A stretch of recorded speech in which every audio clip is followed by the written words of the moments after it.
अस्सलाम वालेकुम जी, I hope आप सब बिल्कुल ठीक ठाक होंगे। क्लास 26 में आप सबका बहुत ज़्यादा वेलकम। तो आज की class is all about smudge liner, kajal को किस तरह से लॉन्ग लास्टिंग बनाया जाए और ऐसा आइज़ मेकअप भी आपके साथ शेयर करूँगी। अगर आपको बिल्कुल आइज़ मेकअप नहीं आता तो you guys can carry that. तो वीडियो को स्टार्ट करते हैं। तो सबसे पहले स्टार्ट करेंगे हम लाइनर की टेक्निक के साथ। मेरे पास यहाँ पे क्रिस्टाइन का केक लाइनर है। लाइनर्स आपको डिफरेंट टाइप्स के मिलते हैं, आप अपने हिसाब से कोई भी यूज़ कर सकते हो। मुझे केक लाइनर बहुत ज़्यादा पसंद है और प्रोफेशनली भी केक लाइनर या फिर जेल लाइनर ही यूज़ किया जाता है सैलून्स में। और केक लाइनर के लिए एक ब्रश आता है जो कि इस तरह का होता है, ठीक है। तो सबसे पहले हम स्टार्ट करेंगे सिंपल लाइनर के साथ जो हम डेली वेयर में यूज़ करते हैं। आप अपने सिंपल लाइनर को किस तरह से ग्लैमरस लुक दे सकते हो, एक आइज मेकअप में किस तरह से कन्वर्ट कर सकते हो, वो भी मैं आज आपको बताऊंगी। और सेलिब्रिटीज़ को आपने देखा होगा कि एक लाइनर लगा हुआ होता है, लेकिन वो लाइनर नहीं होता, लेकिन एक स्मोकी टाइप का लुक होता है। खासकर निदा यासिर का आइज मेकअप इसी तरह से ही हुआ हुआ होता है, क्योंकि वो कहती है कि उनको लाइनर सूट नहीं करता। अगर किसी गर्ल्स को लाइनर सूट नहीं करता लाइक मी, तो आप इस तरह से कर सकते हो। सिंपली मैंने लाइनर लगा लिया। अब क्या करना है कि आपका लाइनर अभी वेट ही हो तो आपने एक लेना है ब्लेंडिंग ब्रश। अब यहाँ पे मैं आपके सामने कॉटन बड भी यूज़ कर रही हूँ, लेकिन कॉटन बड मेरा ज़्यादा वर्क नहीं कर रहा था। लेकिन अगर आपका कॉटन बड बहुत हार्डली पैक्ड है देन आप इसको यूज़ करो, ठीक। यहाँ पे मैंने एक फ्लफ़ी ब्लेंडिंग ब्रश लिया है और अपने लाइनर को इस तरह से स्मच कर रही हूँ। यहाँ पे आप ब्राउन शेड भी यूज़ कर सकते हो, लेकिन आपने सिंपली अपने लाइनर को स्मच करना है, यानी जगह से उखेड़ना है, हटाना है, ठीक है, स्मच करना है। ऐसे लगे कि आपका लाइनर फैल गया है, ठीक है, इस तरह से। अब ये टेक्निक ज़्यादातर सेलिब्रिटीज़ करते हैं, ठीक है। ये मॉडल मेकअप में ज़्यादातर लाइनर यूज़ किया जाता है और आप डेली वेयर के लिए भी इसे यूज़ कर सकते हैं, इस टेक्निक को।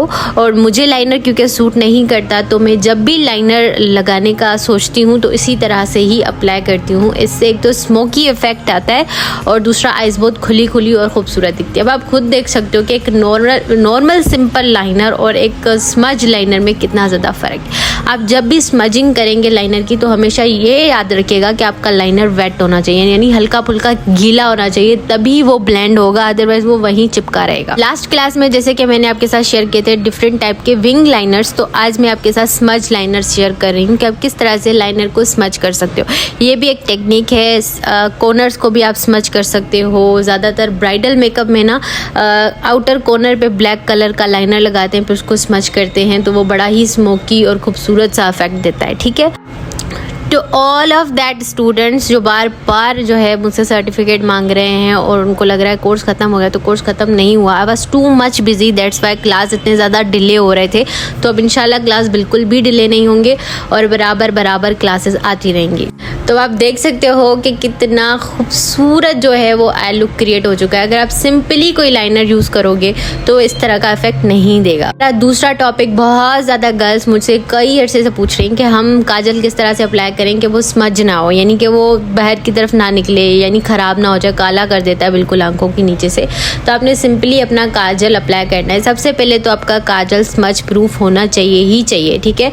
अब यहाँ पे मैंने काजल अप्लाई किया, देन उसके ऊपर केक लाइनर अप्लाई कर दिया। आप सिर्फ काजल भी अप्लाई कर सकते हो। मैंने केक लाइनर इसलिए अप्लाई किया ताकि आपको दिखे, ठीक है, ज़्यादा डार्क। अब जो आप काजल यूज़ करोगे ना, उसी काजल को आपने पैलेट के किसी भी matte brown shade, black shade, मैं ब्राउन यूज़ करती हूँ और सजेस्ट भी करूँगी कि आपको ब्राउन शेड यूज़ करना चाहिए। और इस तरह के प्रिसाइज ब्रश के साथ, पेंसिल ब्रश के साथ आपने जो है वो स्मज कर देना है, ठीक है।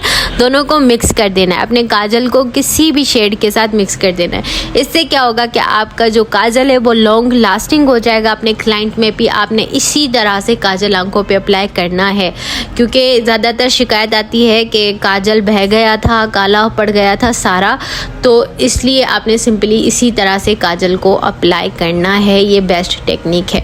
और दूसरी टेक्निक ये, अगर आप ब्लैक यूज़ नहीं करना चाहते काजल, तो मैं आपको सजेस्ट करूँगी, अगर आपने अपनी आंखों को खुला दिखाना है तो ब्राउन काजल यूज़ करें। जिन गर्ल्स की आईज़ जो है वो बहुत ज़्यादा बड़ी हैं या छोटी भी है ना, तो वो भी ब्राउन काजल यूज़ करेंगी, बड़ा ही फ्रेश लुक आता है। और जो हम ब्लैक लाइनर या ब्लैक काजल यूज़ करते हैं ना, तो उससे थोड़ा सा हार्श लुक भी आता है। तो जब आप ब्राउन यूज़ करते हो ना, तो आपको बहुत ही फ्रेश लुक मिलता है और स्मोकी और बहुत ही अच्छा सा। सिंपली इसी काजल को भी मैं सेम वे में ही स्मच कर रही हूँ, ठीक है। किसके साथ? मैट शेड के साथ। तो इससे आपका जो काजल है वो लॉक हो जाएगा, बिल्कुल अच्छे से लॉक हो जाएगा और बिल्कुल बहेगा नहीं, जगह से बिल्कुल भी नहीं हटेगा। आप इसी टेक्निक के साथ अपना काजल अप्लाई करो। आप वाइट काजल भी यूज़ कर सकते हो। वाइट काजल क्यों यूज़ किया जाता है? जिनकी आइज़ जो है वो छोटी हैं उनके लिए। अगर किसी की आइज़ बहुत ज़्यादा बड़ी है तो फिर आप उनमें वाइट काजल ना यूज़ करो, लेकिन अगर आपको फिर भी वो इफेक्ट अच्छा लगता है वाइट काजल का तो आप उसकी जगह कोई न्यूड काजल ले लो, लाइक क्रीम कलर का। सारी गर्ल्स कहती हैं कि आईज मेकअप को रिमूव करने के लिए कौन सा रिमूवर मेकअप यूज़ किया जाए। तो सिंपली आपने गार्नियर का माइसिलर वाटर लेना है और साथ एयर बड लेना है जिससे हम कान साफ करते हैं। तो इससे आप अपना आईज मेकअप रिमूव कर सकते हो, काजल रिमूव कर सकते हो, लाइनर्स रिमूव कर सकते हो। मेकअप में एक दूसरी चीज़ है, उसको टाइट लाइनिंग कहा जाता है। अपने नोट्स में भी काइंडली लिखिएगा। टाइट लाइनिंग क्या होती है कि आंखों के ऊपर, यानी यहाँ पे आप देख सकते हो ना, ये वाला जो एरिया, जैसे हम नीचे काजल लगाते हैं वाटर लाइन पे, तो अपर लेश लाइन का जो वाटर लाइन होता है ना, वहाँ पर भी आपने काजल लगाना है।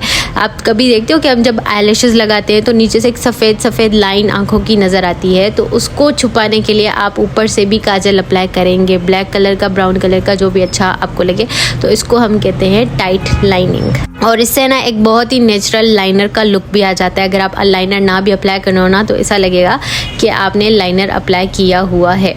जैसे कि ये मैंने आई मेकअप आपको करके दिखाया है। आई मेकअप नहीं है बेसिकली। अगर आपको बिल्कुल भी स्मोकी आइज मेकअप या ग्लिटरी स्मोकी आइज मेकअप नहीं आता तो आप ये वाला टेक्निक यूज़ करके इसके ऊपर ग्लिटर्स लगा सकते हो और आपका आइज मेकअप इज़ डन।